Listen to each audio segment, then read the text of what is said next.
Hello and welcome to a video on cross-multiplying algebraic equations. In the previous video looking at rearranging equations, we were able to clear fractions because that might be something easier to work with. So let's say, for example, we had a over b equals x over y. Well, we can cross-multiply and say that the numerator of one side multiplied by the denominator of the other is ay here, and then we can do the same with the other side, bx. These equations are now equivalent, so it might be easier to work with this new format depending on what you're doing. Let's try another one then. So a over 2 is equal to b over 4. This is the same as we've got 4a equals 2b. Then let's step it up a tiny bit. Let's say we have a is equal to 1 over a minus 2. We can rewrite that just to make it a little bit visually simpler. So a over 1 is the same as a, and then we can say 1 over a minus 2. So when we cross multiply here, we need to put this a minus 2 in a bracket. So it'll look like this, a minus 2, and then that is equal to 1 multiplied by 1, which is just 1.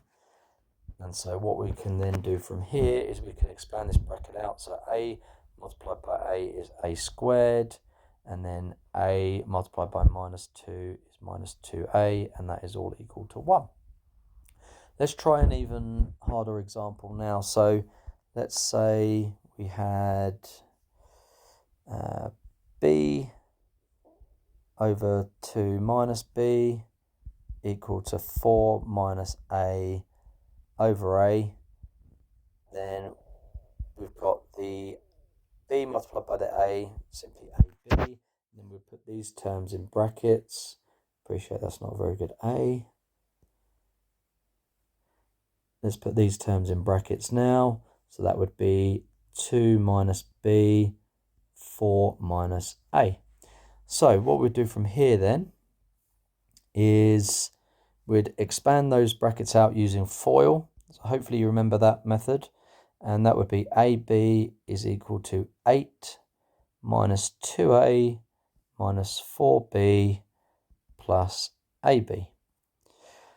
Now what we can do, if you remember from the previous video on rearranging equations, we can subtract AB from both sides. So it would look like this. If we subtracted it from both sides, we're left with 0 is equal to 8 minus 2a minus 4b. So that would then give us minus 8 is equal to minus 2a minus 4b. I can get rid of all those minus signs just to make it a little bit simpler to work with. So that would then give us 8 is equal to 2a plus 4b.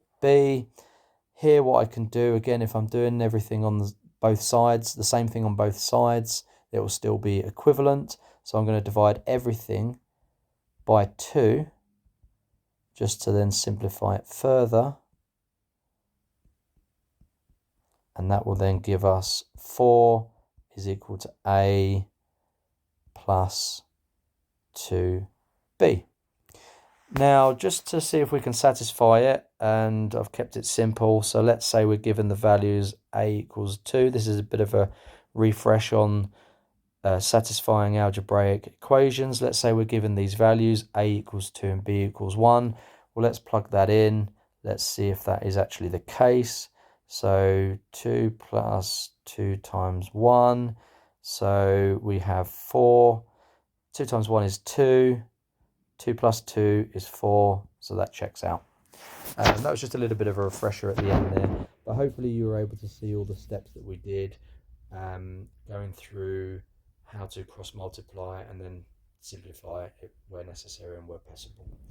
Okay, thanks for watching. Please do like, comment and subscribe, and I shall see you on the next video.